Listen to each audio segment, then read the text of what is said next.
Les pionniers chez Fred Mazzella. Le tête-à-tête. Bienvenue dans le tête-à-tête des pionniers. Aujourd'hui, je reçois Stéphane Distinguin. Bonjour Stéphane. Bonjour Fred. Alors, tu es un innovateur. Tu es passionné de ce qui n'a pas encore été fait. Et alors que certains avaient perdu foi en Internet dans les années 2000, toi, tu y croyais dur comme fer et tu crées Faber Novel pour aider nos entreprises justement à innover. Tu as œuvré très activement pour l'émergence de la tech en France, pour que les startups françaises aient les mêmes chances que les startups américaines, notamment. Cette envie d'innovation, tu la pousses aussi dans le monde associatif, bénévole, dans lequel tu t'es engagé au travers de projets comme Silicon Sentier, qui est devenu Numa, la Grande École du Numérique ou Cap Digital et bien d'autres. Tu as des idées folles et tu les assumes. Tu as même suggéré de vendre la Joconde pour soutenir le secteur de la culture pendant le Covid. Alors, tu connais le principe de l'émission. On est là pour explorer ton parcours, certes, mais surtout s'intéresser à tes émotions, tes apprentissages, ce qui fait que tu es aujourd'hui la personne que tu es, la manière avec laquelle tes apprentissages guident ton parcours. On aura quelques interventions de Rebecca qui viendra nous illustrer justement ton parcours pour donner beaucoup plus de couleur à tout cela. Alors, c'est parti justement pour ton parcours. Tu es né en 73 à Noisy-le-Grand, en Seine-Saint-Denis. Tu étais un enfant plutôt calme, mais très curieux. Lorsqu'on a préparé l'émission, tu nous as parlé d'un événement qui t'a marqué le jour de l'anniversaire de tes 13 ans. Ouais. De quoi s'agit-il? Je me souviens d'avoir lu la nécro de Raymond Loewy, qui est le père du design américain, en fait. On parle aussi parfois de design industriel. Il est mort donc le 14 juillet 1986. Et c'est... Il a fait comme design. Ouais, il a fait des choses folles. Il a fait, on lui doit à peu près toutes les choses qui ressemblent à un truc américain des années 50, des voitures un peu folles, l'intérieur et le design du je crois que c'est peut-être même le premier Air Force One, celui de Kennedy, des timbres pour les Lui qui Américains. avait revu le logo de Lucky Strike aussi, je crois. Il a fait le logo de Lucky Strike, celui de Newman, qui reste Newman encore aussi, oui, celui celui qui se de retourne là. exactement, de Shell. Donc il a fait beaucoup de logos. C'est lui qui a un peu conçu le métier de designer en fait, et en particulier la légende. Et c'est ça que j'avais lu, disait que à l'époque le Concorde était encore volait, et que dans les années 70, on lui avait dit les gens se sentent mal, c'était tout petit. Je sais pas si tu as déjà vu, c'est petit en fait comme avion. On Oui, a je suis toujours pas une monté idée dans un le peu Concorde, donc projetée, je moi sais non pas. plus, mais on se dit toujours que on a l'habitude d'autres avions, alors que c'est un petit avion avec un tout petit fuselage pour aller très vite. Et donc les gens se sentaient pas bien, ils étaient très oppressés. Et donc il est arrivé et apparemment il a dit de tracer un trait noir au plafond, et la légende, la sienne en tout cas, dit que les gens se sentaient mieux, et j'avais trouvé ça incroyable de pouvoir trouver une solution aussi pragmatique, aussi efficace à un problème aussi complexe. Et donc je me dis que c'est un très très beau métier. Ah oui, il avait envie de simplifier les choses complexes. Alors justement, c'était peut-être ça, le début de la simplification des choses complexes pour Stéphane Distinguin. Rebecca. Vous avez d'abord été diplômé d'un master en management à l'ESCP Business School en 1997, puis d'un DEA en économie et gestion de la technologie et de l'innovation au Conservatoire national des arts et métiers en 2004. Après une première expérience professionnelle dans la tech entre Paris et Londres, en 1999, vous décidez de créer votre première entreprise, CityRush, une start-up de livraison à domicile, arrêtée un an plus tard, en 2000, suite à l'éclatement de la bulle Internet. Dans la foulée, vous créez Up and Up, un des premiers fonds d'amorçage français pour les startups SAS et Cleantech. Et 3 ans plus tard, vous fondez Faber Novel, qui devient l'entreprise pionnière de la transformation numérique et qui, en 15 ans, atteint 50 millions d'euros de chiffre d'affaires, s'est déployé sur 4 continents et a permis la création d'une multitude de startups. Cette contribution à l'écosystème tech et entrepreneurial s'étend ensuite à Silicon Sentier, dont vous êtes le président de 2004 à 2010. Vous fondez et dirigez ensuite Paris Soma, un espace de coworking à San Francisco. Vous présidez Futur, un festival important dédié aux industries numériques à Paris. Vous êtes également à l'origine de la Cantine, le premier coworking en Europe, mais aussi du camping, un des premiers accélérateurs de start-up au monde. Entre autres, depuis 2015, vous êtes à la tête de la Grande École du Numérique, un groupement d'intérêt public pour la formation au métier du numérique. Et en 2022, vous décidez de céder Faber Novel à EY, avec comme objectif pour Faber Novel l'industrialisation, la transformation et un passage à l'échelle européenne. Alors, l'émission aurait été beaucoup plus rapide si on avait dû juste lister ce que tu n'as pas fait. Oh. Parce que là, enfin, alors que je te connaissais déjà d'avant, en, creusant ton parcours, je me suis dit: «Mais ça s'arrête où?» Enfin, je il y en a c'est vraiment très, très, très, très large, dans tous les domaines et si j'ai bien compris, CityRush que tu avais créé, Mmh. c'était, Deliveroo et Uber, mais, il y a 25 ans. C'était et Uber Uber Eats, Eats, ouais. ouais, c'était Ouais, avant. ouais, ouais, ouais. Bah oui, c'était avant. Bah, tu sais, c'était les grandes idées, elles sont les grandes, grandes idées, elles sont souvent là au début. Elles sont, réalisables ou réalistes, Un pas peu plus tard, forcément. ouais, donc tu es en avance. Là, ce qui s'est passé, en particulier entre cette époque-là, donc fin des années 90 et ce qu'on connaît aujourd'hui, bah, c'est le téléphone portable, enfin, Mmh. en tout cas, le smartphone qui nous permet d'avoir des connexions et puis c'est aussi, simplement, la popularisation en fait de ces usages-là.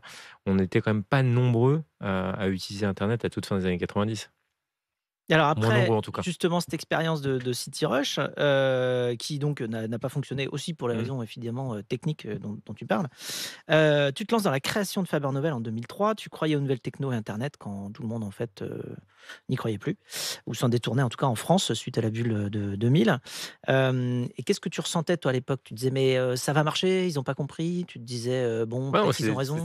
c'est une chanson d'Ayam, dans l'école du micro d'argent, c'est quand ils y allaient, on revenait ou, ça a été une chance extraordinaire. Moi, je pense que c'est un peu comme aujourd'hui, dans les phases de crise, comme en ce moment.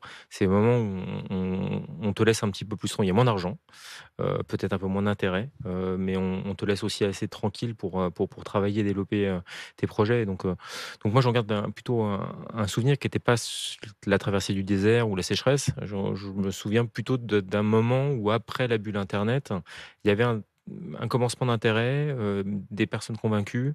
Il y avait un mouvement qui a été initié, mais effectivement, il y avait besoin de trouver un modèle économique peut-être un petit peu plus tôt, que ce qui était le cas avant, quand il y avait des fonds et un peu de fonds, sur l'avant bulle internet, éclatement de la bulle en tout cas.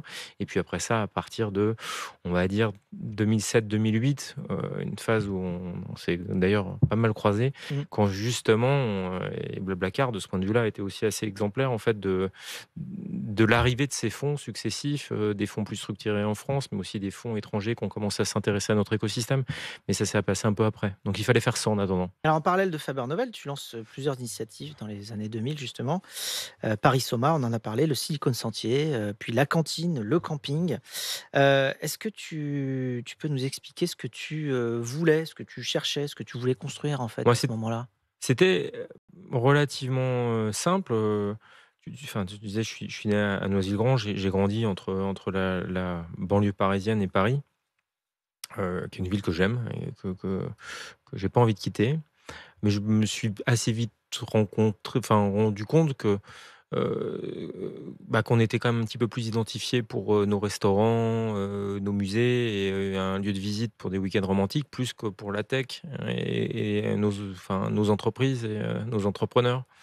Donc il me semblait important de trouver des sujets qui permettent de faire équipe, et c'est comme ça que, donc au début des années, 2000, à quelques-uns, on a commencé à créer des événements, on a créé et j'insiste, tu vois? Après l'éclatement de la bulle internet, c'était un peu moins la mode, et donc on était un peu moins nombreux, donc ça nous a permis aussi de se retrouver à Bah, je me quelques-uns souviens à la de cantine, communautés on se croisait différentes. Voilà. facilement parce qu'il y avait effectivement pas grand monde. Et avec la cantine, c'est quand même déjà le moment où, si tu veux, après ces événements, on s'est dit: «On va mettre un toit sur ces événements», de façon on organisait de façon mettre plus régulière, et on avait déjà, en fait, ces communautés qui étaient là et on a eu la chance d'avoir aussi des invités extrêmement, surprenants, pour pas dire Alors justement, prestigieux. on a une photo d'un Ouais, invité, surprenant, avec qui on te voit, Mark Zuckerberg. ouais, Alors qu'est-ce qu'il est venu faire à on était Paris, jeunes. Marc? Qu'est-ce qui bah, c'est fou parce que quand tu penses, donc on est en 2008. Et donc, Facebook n'a que quelques années, hein, puisque Facebook, c'est 2003-2004. Donc en aussi peu de temps, il était devenu une star internationale. C'est-à-dire que les gens, visaient, enfin, c'était ça aussi qui était intéressant dans la cantine, c'est que moi j'ai toujours cru que ce qu'on faisait dans la tech était aussi une nouvelle forme de pop culture. C'est qu'il y avait plein. Alors, est-ce que c'est bien, est-ce que c'est moins bien? Je vous en laisserai juge, tous qui nous regardaient, mais plutôt que de jouer, gratter une guitare, jouer avec une batterie, en fait, on se retrouvait avec des personnes qui se réunissaient un peu sur le même modèle pour pouvoir créer des projets qu'on appelait des startups plutôt que des groupes. Et donc cette cantine, c'était un peu une salle de répétition, une salle de concert. Et donc quand il est venu en France, et en particulier, je ne sais pas si ça vous dira quelque chose, mais je crois que c'était un envoyé spécial qui lui était déjà consacré. À ce moment-là, il était passé sur le plateau de Canal+. Il nous avait demandé de réserver la cantine pendant 2 jours. Et donc, il avait pris cet endroit comme arrière. Facebook n'avait pas encore de locaux à Paris, comme un arrière, voilà, camp de base, quoi.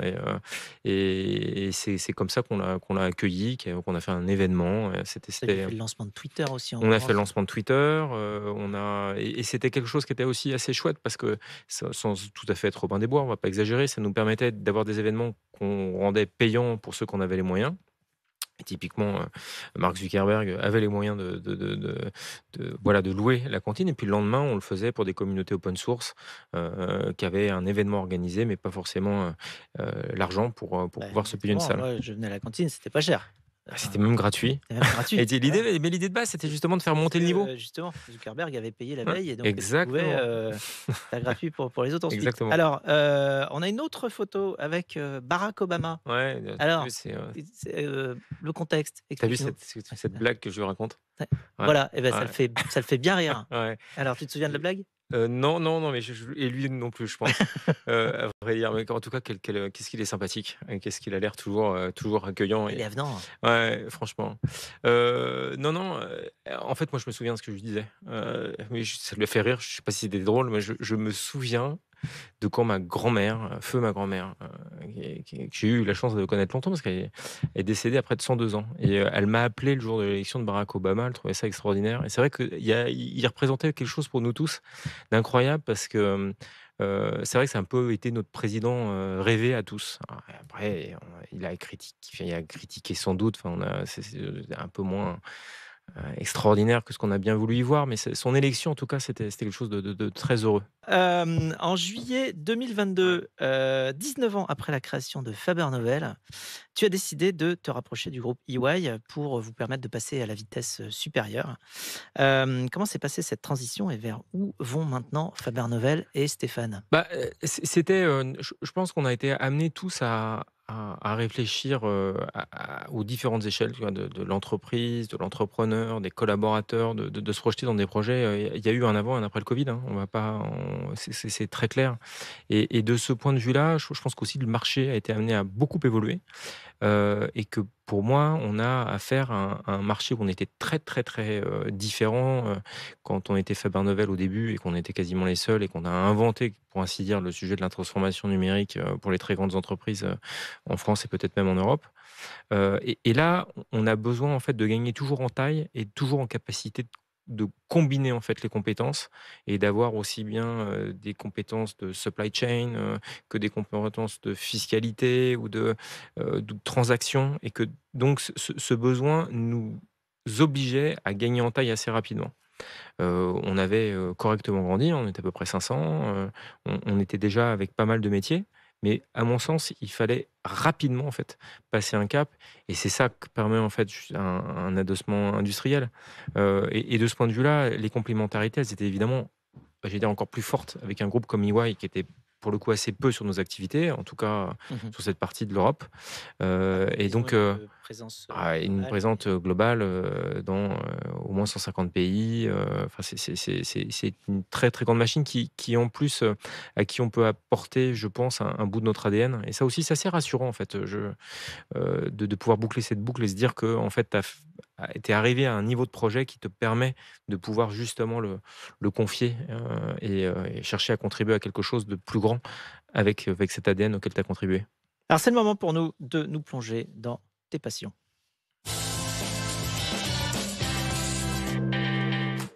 Ton monde à toi, c'est l'innovation, mais aussi la culture, Rebecca.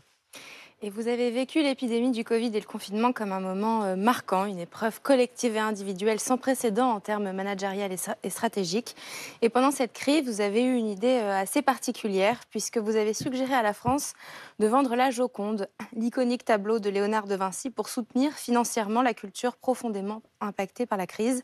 Vous avez donc partagé cette idée, d'abord par un post sur les réseaux sociaux en soulignant que face à l'ampleur des besoins financiers générés par cette épidémie, il est logique de considérer la vente d'actifs précieux mais non critiques pour l'avenir.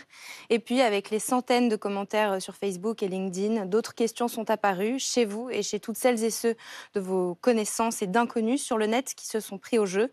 De quoi Mona Lisa est-elle le symbole? À qui appartient-elle? Et surtout, combien vaut-elle? Que faire de tout cet argent? De quoi être très surpris du débat, du rapport que nous entretenons avec cet objet de 79 cm de haut pour 53 de large et épais seulement de 14 mm. Alors de ce poste s'en est découlé un engouement médiatique à travers le monde. Et si on vendait la Joconde? Une question simple qui s'est transformée en essai. Alors, c'est quoi la culture pour toi? Pourquoi c'est important? C'est ce qui est le plus important. C'est c'est ce qui. Euh,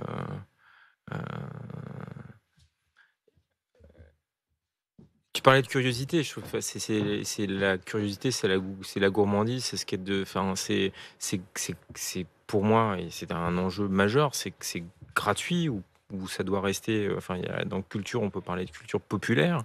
Il y a des. La culture, c'est pas la propriété, justement. C'est une des questions que je pose Oui, avec. c'est quelque Parce chose que qui se partage, ça donne justement. l'impression, Ouais. que souvent les gens qui s'arrêtent au titre vont se dire: «Oh là là, c'est un entrepreneur, qui veut faire du fric avec un truc qui appartient à tout le monde». Oui, c'est tout sauf ça. C'est pas mon enjeu. Mon enjeu, au contraire, c'est de se poser la question de où est aujourd'hui la mission, en fait, culturelle, et est-ce qu'on n'a pas, tu sais, il y a eu cette histoire de sardines qui bloquerait le port de Marseille, et moi, je trouve que quelque part, la Joconde, elle nous bloque à plein d'égards. Elle bloque la gestion des collections, elle bloque le rapport à la culture, elle bloque aussi la France. Moi qui suis plutôt, et tu l'as dit plusieurs fois, c'est gentil, du côté des gens qui innovent, j'espère des créateurs, en tout cas qui maintenant de plus en plus est à cœur de soutenir ces gens qui créent. Je me dis, voilà, il faut qu'on apparaisse aussi comme un pays qui n'est pas uniquement celui qui a accueilli Léonard de Vinci au XVIe siècle, mais bien comme celui justement qui est capable d'accueillir de nouveau Léonard de Vinci au XXIe. Alors, on a une photo ici, Stéphane, de Oxmo Puccino, le célèbre rappeur chez Faber Novel. Tu nous expliques? Bah, tu vois, parfois, justement, c'est là où nos vies sont chouettes. C'est que parfois, des personnes que tu admires et que tu ne connais pas autrement qu'en les écoutant, les lisant, les admirant, bah, tu finis par en faire des amis. Et moi, quand j'habitais Londres, l'album Opéra Puccino en 98, c'est un album qui a énormément compté pour moi. Et des années plus tard, en faisant Digitique, j'ai eu l'occasion, donc ils vendaient des places de spectacle. Et j'ai eu la chance de pouvoir rencontrer un jour Oxmo Puccino, et depuis, donc ça fait pas loin de 20 ans, c'est devenu un de mes meilleurs amis. Alors, on va parler de la place de la France dans l'innovation. Tu as publié, avec, Faber Novel, ce livre Gaffanomics, que j'ai d'ailleurs ici. Hem, Est-ce que tu peux nous l'expliquer en quelques phrases? Ouais, c'est que on a été les premiers en France, hein, et alors, Fabien Novel y a contribué, mais on était d'autres, hein, mais en tout cas, il y a eu une perception française, en fait, des GAFA. Ce mot, il n'existe pas aux États-Unis. Tu me GAFA, donc posais, c'est Google, c'est Amazon, Google, Facebook et Apple. Apple, Facebook et Amazon. Ce terme, il correspondait à rien aux États-Unis, où ils disaient: mais ils sont bizarres ces Français, pourquoi est-ce que, en fait, enfin, il y avait ce côté, on était contre parce qu'on essayait d'en faire quelque chose d'homogène. Mais quelques-uns chez Faber Novel, et depuis 2006, en fait, on s'est dit, en fait, ces entreprises, elles ont quelque chose d'extrêmement puissant, et qui fait qu'il y a une cohérence entre elles. Et au-delà de ça, tu connais ce langage enfin de promesse, ce framework de développeurs qui s'appelle Hadoop. Il y a le fondateur d'Hadoop qui dit que Google est quelques années en avance et nous envoie des messages. Et moi, ça m'a toujours marqué. Je partage complètement cette idée-là, que ces entreprises qu'on aime ou qu'on aime détester, en tout cas qui laissent rarement indifférents. Elles ont souvent compris une puissance en fait sur la révolution numérique qui font que ce qu'elles font est extrêmement signifiant. Et donc, nous, à quelques-uns, avec Cyril Var, chez Faber Novel et quelques autres, on s'est dit, il faut décrypter ces modèles de façon à permettre à n'importe qui, et autant que possible nos entreprises, mais les grandes, mais aussi les plus petites, hein, c'est l'objet de ce Gafanomics, voilà, de Comprendre ce qui fait décrypter, leur succès ce quelque qui part, fait, d'aller décrypter et de leur décrypter ce méthode. modèle de façon à pouvoir l'appliquer à toutes les échelles et dans tous les secteurs. Alors, on parlait d'Oxmo Puccino tout à l'heure. Eh bien, sache qu'il a une question pour toi. Ah, Il n'y a qu'une seule question à poser à M. Distinguin, qui préside le futur depuis 20 ans. Quel conseil donnerait-il aux jeunes entrepreneurs dans le domaine des nouvelles technologies? Quel conseil aux jeunes entrepreneurs dans les nouvelles technologies? déjà, je pense, enfin, ce qui est merveilleux, et j'ai eu cette chance, c'est qu'une nouvelle entreprise, c'est comme un bébé, et tout le monde trouve que les bébés, c'est mignon. Donc, il faut surtout assumer de contacter et d'aller au contact d'à peu près tout le monde. C'est-à-dire que, et je pense qu'aussi on est dans un milieu dans lequel je crois que Xavier Niel, j'ai jamais fait moi personnellement, mais on me dit qu'il répond à ses emails, même des personnes qui lui Il écrivent répond à tout, ouais, à tout. rapidement. C'était le cas de Steve Jobs. Je suppose que c'est ton cas, c'est mon cas. Je pense que il faut en fait solliciter les gens. On est c'est une des choses qui reste. Et je trouve que c'est vraiment une des beautés en fait de ce qu'on fait, c'est de pouvoir. Après, je pense que l'autre, ça c'est un conseil positif. Le conseil peut-être un peu moins Le positif. conseil, c'est d'aller voir, de ne pas hésiter Ah non, mais à aller contacter le les conseil, personnes. c'est qu'en fait, c'est qu'il faut, on n'a pas de limite en fait dans les personnes qu'on peut solliciter sur son projet. Je pense que parfois on se met des limites, mais moi je pense qu'elles n'existent pas. C'est-à-dire que vraiment il faut assumer d'écrire et de solliciter. C'est vraiment une chance extra. Il faut le faire, il faut absolument le faire. L'autre sujet, c'est qu'il c'est bien de se fixer des objectifs, mais je pense qu'il faut aussi se fixer des limites. Et parfois, moi je vois des entrepreneurs qui vont un peu loin dans le rouge. Et je pense aussi à un conseil que j'ai envie de donner à ces entrepreneurs et ceux qui nous écoutent, c'est qu'il faut aussi parfois se dire qu'il ne faut pas aller plus loin que ça et qu'on aura d'autres projets et on a aussi la façon d'attendre et de revenir. Et ça, parce qu'il faut que ça reste quelque chose d'heureux. C'est pas que facile, on le sait, toi et moi. Il y a des moments difficiles, mais il faut savoir aussi s'arrêter dans la pénibilité en fait d'un projet et savoir passer à autre chose. Alors merci Stéphane pour tout ce partage. Sur ce, nous passons à la séquence rapide de l'émission, c'est le Quizella. Alors le Quizella, ça surprend, mais c'est très simple. Les règles, c'est que je te pose des questions rapidement et tu y réponds rapidement. T'es prêt? Oui. Top départ, c'est parti. Ta potion magique à toi, Lire. ta kryptonite à toi, ce qui t'affaiblit. Ah, ce qui m'affaiblit, euh, un mauvais repas. Je La, déteste. ouais. La Joconde, on vend ou on garde finalement? Finalement, on vend. Plutôt Steve Jobs ou Elon Musk? Steve Jobs. Alors, plutôt iPhone ou Android? iPhone. Plutôt camping ou palace? Ah, camping, je suis obligé. Plutôt cantine ou resto gastronomique? Alors, je reviens. Je fais palace et cantine. D'accord. Qu'est-ce que le numérique ne nous prendra pas? Euh, le livre. Et grâce à l'IA, on va travailler plus, travailler mieux ou travailler moins? Travailler moins. Quelle est la différence pour toi entre intuition et conviction? Faut me poser plusieurs fois la question. Ah, et donc... Non, mais je veux dire que c'est. Non, Elle est compliquée, hein. Non, mais c'est qu'en fait. Non, mais c'est pas ça que je veux dire. C'est que c'est une conviction, c'est quelque chose qu'on répète. Ah, voilà. Et Donc, c'est, là où l'intuition a quelque bon, la chose. conviction, c'est le comique de répétition de l'intuition. Il y a de ça. Un peu ça. Si tu n'avais pas pu faire ce que tu fais aujourd'hui, tu aurais fait quoi? Peut-être architecte ou designer. Ton plus grand rêve aujourd'hui? Produire du cinéma. Ah, c'est faisable, ça. Ouais, Ça bah m'est tu me arrivé. demandes, Alors, je voilà. fais quelque chose qui. Et donc, pour finir, si les 8 milliards d'êtres humains écoutaient les pionniers aujourd'hui, ce qui est pas loin d'être le cas, quelle serait la plus belle phrase que tu leur adresserais? Bon, aimons-nous. Très bien, c'est court, c'est percutant, c'est efficace. Merci de t'être prêté au jeu. On va se quitter sur cette chanson que tu as sélectionnée, Philosophie de Vivi Brown. Est-ce que tu peux nous dire pourquoi tu l'as sélectionnée? Parce que c'est la chanson que j'écoute le plus ces derniers mois. C'est ce que me dit Spotify en tout cas. Parce que c'est du rap anglais. J'ai toujours bien aimé le rap anglais.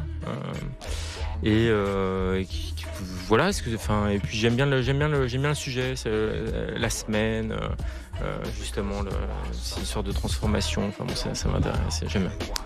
Merci Stéphane de t'être prêté au jeu. Je rappelle tes publications, donc Gaffanomics et Si on vend déjà la Joconde. Voilà. Des bonnes lectures pour les longues soirées d'hiver. Merci beaucoup de t'être prêté au jeu. Merci de nous avoir tout partagé, ton expérience de pionnier. Merci beaucoup. Quant à nous, on se retrouve juste après pour le pitch.